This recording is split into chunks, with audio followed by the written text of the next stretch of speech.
Bonjour et bienvenue dans ce nouvel épisode de Point de Croix Disney, et c'est le numéro 2 que j'ai reçu il y a quelques jours. Donc je vais le découvrir avec vous. Alors, dans ce numéro 2, nous avons bien sûr la suite et fin de Tigrou. Donc ça, on verra ensemble la réalisation en vidéo accélérée. Au niveau des projets, nous avons un projet Blanche-Neige, une seule bouchée.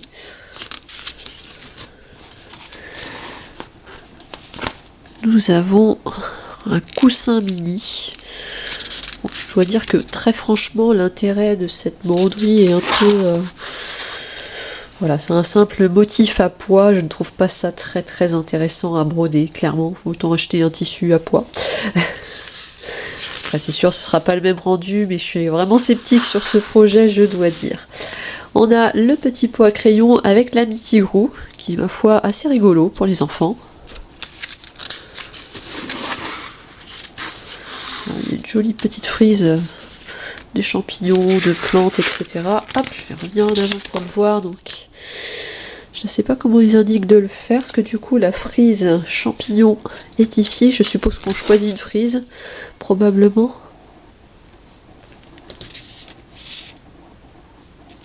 Oui, c'est assez étrange en fait.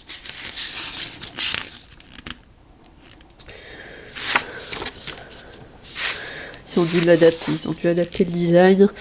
Voilà, pour venir passer les tigrous, le Boing là où ils veulent. Et voilà, donc ce modèle n'est pas forcément à faire tel quel, mais à adapter en fonction de vos besoins. Idée d'utilisation, on a marque-page, fanion, porte-clés. Ok.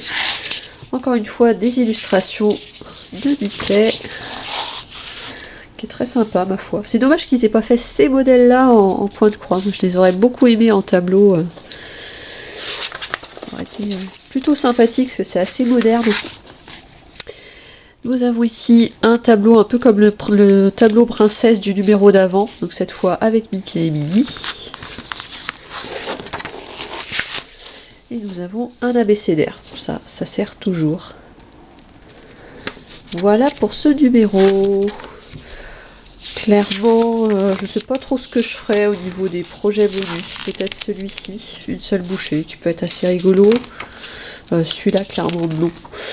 Le Tigrou, pourquoi pas forcément en pot à crayon, mais peut-être faire une frise. C'est vrai qu'il est assez sympathique. Et bon, il y a toujours les tableaux après, à voir. À voir. Bon, je commence à préparer mes fils et on va attaquer cette nouvelle partie du Tigrou. J'oubliais de vous présenter également les fils qu'on a reçus. Donc contrairement à la dernière fois, ils n'ont pas été collés sur le magazine, donc je devrais plus avoir de problème de fils qui étaient vraiment collés les uns aux autres. Là, ils sont vraiment dans une petite pochette transparente, donc ma foi, gros progrès sur le conditionnement des fils, et ce progrès est appréciable. Comme vous avez sans doute vu dans le précédent épisode, je m'étais fait des petites bobines. Donc c'est des petites bobines que je découpe en carton avec une machine de découpe, et ça permet d'avoir toutes mes références avec le numéro indiqué à chaque fois. Je trouve ça plus agréable d'utilisation, ça évite que les fils s'en mêlent, partent dans tous les sens, et ça permet aussi de les ranger dans des boîtes en plastique. Il faut d'ailleurs que je rachète des boîtes en plastique pour ça.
partie noire sur Tigrou est maintenant terminée, il nous reste à faire tous les contours, les moustaches et les détails des yeux au point arrière. C'est parti!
Et voici la fin des contours de Tigrou. Ça a été relativement long et relativement laborieux. C'est clairement pas très facile de suivre les diagrammes.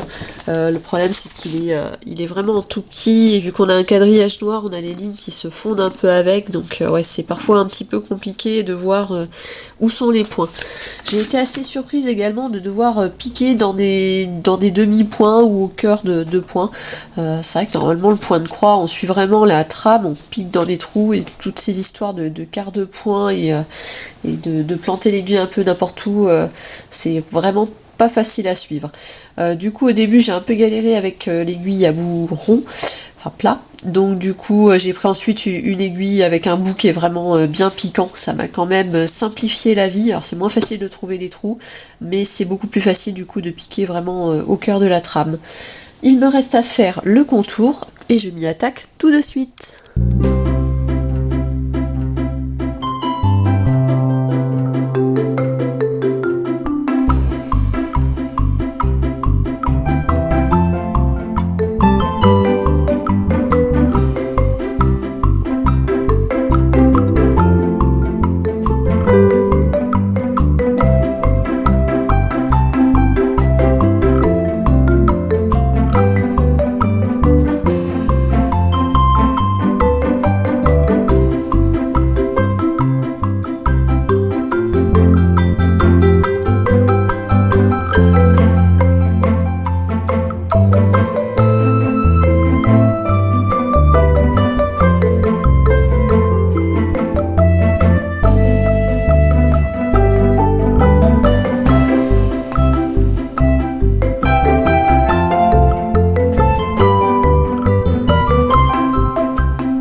Et voilà, notre petit igloo est à présent terminé. Je vais du coup vous retrouver la semaine prochaine pour attaquer notre deuxième personnage, à savoir Dumbo. Si vous avez aimé cette vidéo, vous pouvez rajouter un petit like, ce qui aidera à la référencer. Vous pouvez également vous abonner et activer la cloche pour être sûr de ne louper aucun épisode. Je vous invite également à laisser un commentaire en me disant ce que vous pensez de cette série, de cette collection, et peut-être si vous la suivez, à quel niveau vous en êtes rendu de ce tableau, et est-ce que vous avez fait les projets annexes. À bientôt!